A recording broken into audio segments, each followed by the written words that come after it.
ultimately what we're talking about is a system and a pattern and a standard where we permit significantly greater levels of political power to some individuals or institutions through non-meritorious means. I don't think being good at basketball should mean that you get to acquire a tremendous amount of money, which should mean that you get to have brunches with politicians, which should mean that you have the ability to influence policy more than the average citizen. I am a communist. At the end of the day, I don't want any of these issues, you know. But the fact that people can acquire money through non-corporate, you know, exclusivity terms now is something that I have to put up with until we get to labor vouchers, I guess. Your argument is the only reason why it's bad is because of the level of it affecting government, right?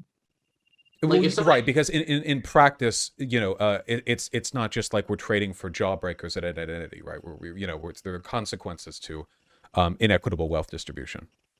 yeah, so would it be a problem if it was only a little bit, or if it is just like the level of wealth differential is really high, and that's something that like grants a lot of power of him over other people? Is that the fundamental issue? If you could, if you could remove the subsequent political control, and we're just talking about, you know, just the money that people have, and everyone still has a basic standard of living of an acceptable quality, and the additional wealth gives no one more political power than another. If you accept those three preconditions, then at that point we're not even really talking about capital anymore. I think we're just talking about sort of, you know, vouchers or tickets. But under those circumstances, no, I don't think there's necessarily an issue. Okay, because to me it seems like your issue is more about like a sufficientarianism approach. So maybe like the Amartya Sen human capabilities style, where it's like you have to make sure that everyone has access to a bare minimum, but sort of whoever is past that minimum doesn't matter as long as everyone reaches that minimum. And so I guess the thing that it seems to me is important in this context is now a question of what's most likely to get everyone to this minimum in the first place. And that seems like the fundamental debate about whether or not like market socialism would be good. Because if market socialism slows us down from getting to that minimum standard of everyone being able to mostly live their lives how they want, then that would be bad.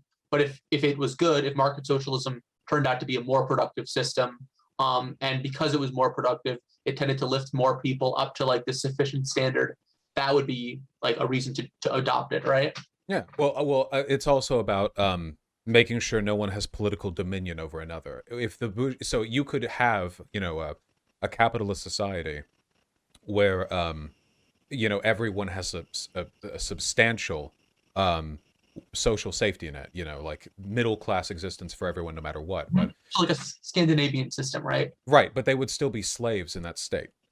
They would still be just pawns to be moved around by people with far more power. It's not sufficient merely for them to live good lives. They must live politically actualized lives. And in order for that to happen, there has to be no other more powerful class or set of institutions whose political will supersedes theirs. You know, it doesn't matter how well off they are, ultimately, if they're still lesser. So I think that even you could make an argument, even, and I don't think this is true, mind you, but even if rampant private ownership was more beneficial to our economy, even if it was better at allocating those resources fairly, I still don't think it would solve that other critical issue. You could sure that address it with I just want to make sure I'm decommodification understanding. too. Yeah. Your argument is that like this political actualization of having control over one's life is essential, and removing that, even if like capitalism was better at growth, would be disastrous on the basis that it would undermine like the ability to live a fully actualized life, right? Yeah, well, and real democracy, I think, functionally. Oh, the little clicking came back. Would you mind moving the back the way you did earlier? Yeah, of course. Okay. Okay, gotcha.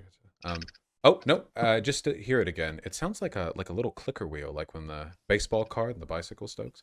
Is it? I think it might be your desk hitting the back of your wall like very very quickly. I used to have that mic problem back.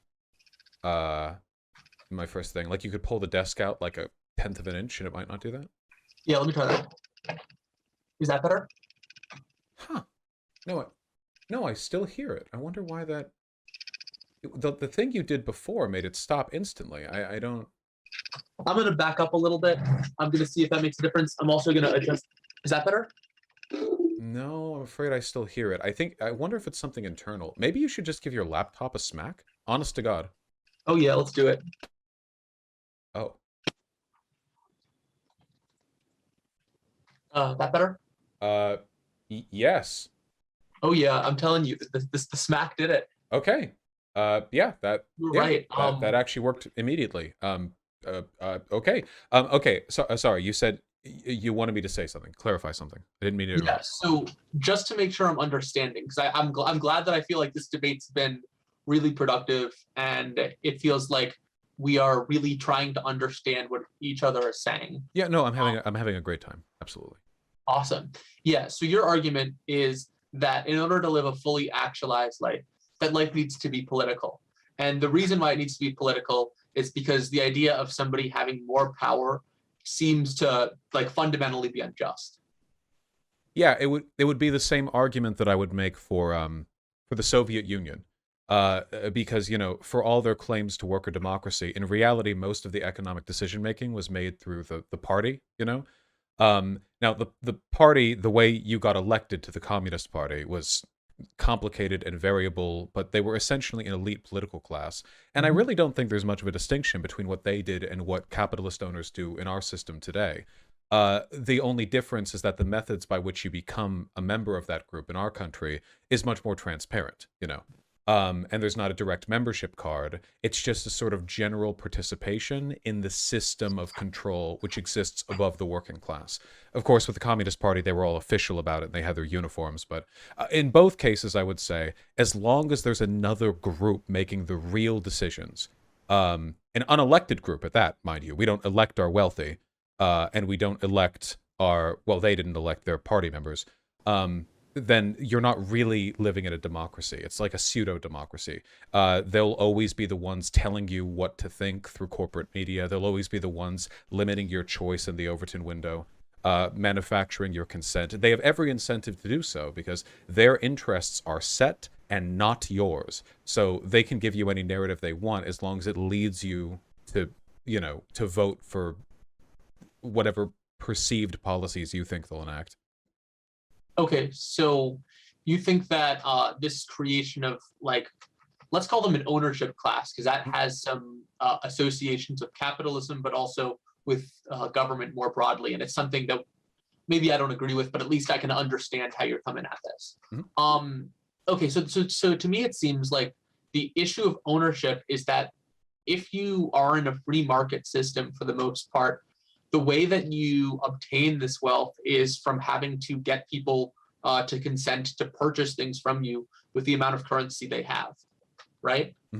And to me, it seems like the level of like voluntariness is a pretty key distinction between maybe a private property regime versus a public property regime. And I'm curious if you think that's illusory, and maybe why you might think that. I think it's illusory, in large part because it is inevitable that both arise, and there's not really a relationship between the products we want and the people we want to be powerful, right? I mean, people buy products for a million reasons. What we have accessible to us, what's cheapest, what appeals to our personal biases, what advertisements we've seen. But we don't buy something thinking, I hope that, you know, Derek Johnson on the board of investors does a great job next year explaining to the president why they believe they should, you know, enact subsidies. Like there's a complete disconnect. It's true that with the, you know, the Soviet model, if you have, you know, the party infrastructure, you don't even have that. But you can make an argument that, and historical accounts vary, I mean, but there was some pseudo-democracy even to party decision-making and electorate, because many of these party members would claim to be, and sometimes actually be, you know, try to be representatives of what they thought were the interest of whatever, you know, group or commune they came from. In either case, I think the emergence of a separate class is inevitable. But the only separate class, or if you could even call it one, would be the people we directly elect to directly do the jobs for us, and that everything beneath that should just be one massive, ubiquitous horde of people who have identical economic desires. Politically, I mean, we'll all bicker, and, you know, there'll still be racists and anti-racists and shit, but at least the arguments will be genuinely oriented around those beliefs rather than a proxy for the economic positions we're always sort of gated into. You know what I mean? I hear you, but I'm not sure I agree with you. And I guess the reason why I'm a little bit doubtful is because I think there are non-arbitrary reasons for differences in wealth on the basis of productivity and stuff. So I am a firm owner, right? I'm not actually one now. But in the process of becoming a firm owner, as I'm trying to go about creating this business, if I am going to be doing something that is not of use to my fellow man, I'm not going to be making very much money if we are in a free market, because that person has to want to agree to work with me. And what I'm saying, how did you come to be that firm owner? How to come? Well, number one, in let's say we were in like socialist or in market socialist land, I saved some money, and in my spare time, I opened a business on Amazon, but it's socialist Amazon, Samazon, and in socialist Amazon, I started selling sneakers that I started drawing, right? Like, you know, maybe I made these look really cool. And because I was pretty good at this, I ended up making a fair amount of accrued like interest and benefit from the labor I did. And then maybe I invested it in a mean of production, like something like a shoemaking machine, a boondoggle. And when I made this boondoggle, it allowed me to make more stuff. And there's still like a high demand for this. In this sort of situation, I don't think like act to the point of owning a mean of production is inherently wrong. Nothing you've described thus far I take issue with. Market socialism, I mean, I guess the step I want to make at first, it doesn't involve total decommodification. If you're doing this work on your own, I think that's a legitimate use of your capital. If you brought other people on, though, eventually I would expect it to be a cooperative endeavor. Yeah, what I'm getting at, though, is I don't think there is a moral distinction between somebody who is like hiring a couple people who all decide that this is the best action for them and working in like a socialist collective. I think insofar as you limit the power of politics, this isn't a problem. And I also think, what? I was also going to say. No, you, please. My apologies. I was also going to say, I think insofar as capitalism has been pretty good at creating a lot more wealth in society and has been pretty good at helping the extremely poor, I consider that mostly a good thing. Okay, well, it's the issue. There are a few things ultimately, I guess a couple of layers built out here with regards to my preferences.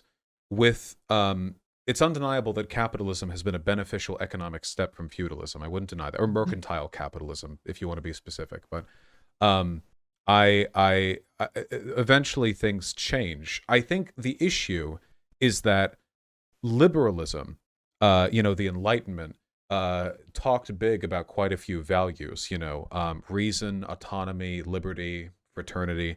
But capitalism is a system by which we use economic abstractions to secure levels of power for individuals comparable to that of feudal warlords. Now, you can't kill people, admittedly, but Jeff Bezos and Elon Musk have more power right now than arguably any non-monarch, any aristocrat, any merchant ever could have in any system prior to the modern world. And of course, I mean, some of that's inevitable. We've grown stronger as a species, but also their arrival at where they are is equally democratic. Now, you could argue it's more meritorious, that Elon Musk and Jeff Bezos worked harder to arrive at where they are. But I don't care, because at the end of the day, if merit is the characteristic by which we arrive at political power. I mean, is Napoleon's reign just? I mean, you could look back, Alexander Macedonia. I mean, you can find plenty of exceptionally competent, meritorious people, but I would never excuse what they did because they were good at what they did. Democracy is a system which ensures that power is brought about by the mandate of the people. But we have, in addition to our political system, this entirely separate system of power, which sometimes seems to be way more relevant because I don't interact with my government, ever. I go to the DMV sometimes and I vote every 2 years, but apart from that, not really. Whereas economically, if I wasn't doing this live streaming, I and everyone else would be working 8 hours a day. We have direct contact with an autocratic system over which we have no control on a daily basis, but the government, which is democratic, sometimes is, you know, out there vaguely. I take issue with this because I think that what we're really doing is we're building up the old power structures with a veneer of liberal democracy stretched over it. You can, you know, these systems all work on individual point-by-point Econ 101 chart tables, you know, like you buy a shoemaker and such, and I agree with the right to do that, but ultimately, we know where Bezos is, we know where Elon Musk is, we know that these people have considerable influence in leveraging not just political power, but public interest. You know, Elon Musk is out there making like libertarian arguments about why he shouldn't have to pay more taxes. And the only reason anyone gives a fuck about what he has to say is because when he says that, he's referring to a group of people that includes him and a couple hundred others, you know? Like, imagine if Elon Musk was not the owner, but rather an elected representative sitting at the top of the board of, you know, Tesla Cooperative, right? Would he still be powerful? Undeniably. And he would probably have quite a bit more money than me, too. No getting around that. But at the end of the day, the way he makes his money and the way he spends his money, the systems he's a part of are identical to the lowest worker in his company. And if he did poorly, if he was disliked, if he treated his workers poorly, he would be ousted, as Jeff Bezos would have by now, I imagine, many times, given the condition of his, you know, facilities. So there are so many distinctions here. I'm not trying to ramble over you or anything. It's just, it's such a fundamental paradigm shift, and I know that there are a lot of gaps to fill in. That's why I'm so insistent we should at least incentivize these structures now, you know?